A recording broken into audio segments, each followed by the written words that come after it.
আসসালামু আলাইকুম। আজকে আমরা আছি শিয়ানের একটি বিখ্যাত মসজিদে। এই মসজিদের নাম হচ্ছে শিয়ান গ্রেট মস্ক। এখানে আমরা এসে নামাজ আদায় করলাম এবং আপনারা দেখবেন যে এখান থেকে আমরা প্রায় 5 কিলোমিটার দূর থেকে এখানে এসেছি এবং দূর দূরান্ত থেকে যারা এসেছেন এখানে সবাই বিভিন্ন জায়গা থেকে মুসলমানরা এসেছে এবং এখানে অনেক দেশের মুসলমানরা আছে। এটা খুব নামাজ পড়লাম এবং আপনাদেরকে আমি আজকে এই মসজিদ এবং এই যে ঐতিহাসিক মসজিদটা আছে এটা সম্বন্ধে আমি আপনাদেরকে বিস্তারিত বলবো। ৭৪২ সালে প্রতিষ্ঠিত হয় মসজিদটি সে সময়কার রাজা ট্যাং ডাইনেস্টির শাসনামলে নির্মিত হয়। সে সময়কার আরবের বণিকরা চীনে আসেন ব্যবসা করার জন্য এবং শিয়ান ছিল তখনকার চীনের রাজধানী।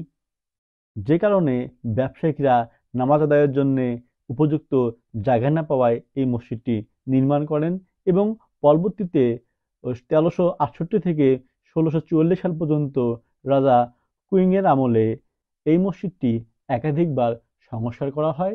এই মসজিদের মোট আয়তন 12,000 বর্গ কিলোমিটার এবং এই মসজিদটি চীনের ন্যাশনাল হিস্টোরিক রিলিক সিল্ক এর তালিকাভুক্ত। বিভিন্ন দেশ থেকে আসেন সেসব দেশের মুসলমানেরা শুক্রবারের দিন একসঙ্গে জড়ো হয়ে পবিত্র জুমুয়ার নামাজ এই মসজিদে আদায় করেন। নামাজ পড়তে আসলেও আপনিও অবশ্যই এখানে একটি ইন্টারন্যাশনাল ফ্লেভার পাবেন, যেখানে বিশ্বের বিভিন্ন দেশের মুসলমানেরা একসঙ্গে জড়ো হন শুক্রবার পবিত্র এই নামাজ আদায়ের জন্য। নামাজ পড়তে আসলে আপনিও একটি ইন্টারন্যাশনাল মুসলিম ব্রাদারহুডের ফিল পাবেন।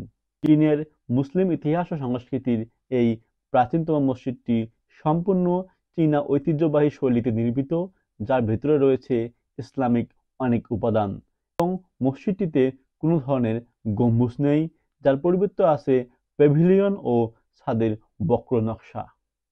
মসজিদটিতে মোট 4টি উঠোন রয়েছে। প্রতিটি উঠানে রয়েছে বাগান, ফোয়ারা, পাথরের ফলক ও ইসলামিক ক্যালিওগ্রাফি। পশ্চিমমুখী এই প্রার্থনা ঘরটিতে একসঙ্গে প্রায় 1000 মানুষ নামাজ পড়তে পারে। চীনের মুসলমানেরা এখানে শুক্রবার এবং ঈদের নামাজ আদায় করে থাকেন। চলুন চাইনিজদের সঙ্গে নামাজের অভিজ্ঞতা আপনাদের সাথে শেয়ার করি। প্রথমে আমরা তাদের বয়ান শুনবো এবং তাদের খুতবা শুনবো। 拿皮鞭呢，慢慢这还没呢，好好在忍住上，然后给我们来解释，说我开发病良心事情，我体谅，是真主他让你足以来作为我们的。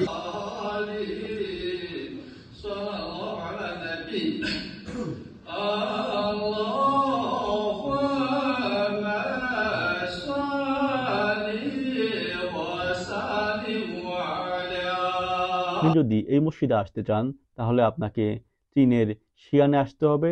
তারপর জংলু মেট্রো থেকে এই মসজিদটির আয়তন মাত্র 10 মিনিটের পথ এবং প্রবেশ ফি 25 RMB। তবে আপনি যদি মুসলমান হয়ে থাকেন, আপনি যদি শুক্রবার নামাজের জন্য এই মসজিদে আসতে চান তাহলে আপনার কোনো প্রবেশ ফি দিতে হবে না। তবে দর্শনার্থীদের জন্য এটি সকাল 7টা থেকে সন্ধ্যা 7টা পর্যন্ত খোলা থাকে। ভালো থাকুন সবাই, ধন্যবাদ। দেখা হবে পরবর্তী ভিডিওতে। আসসালামু আলাইকুম।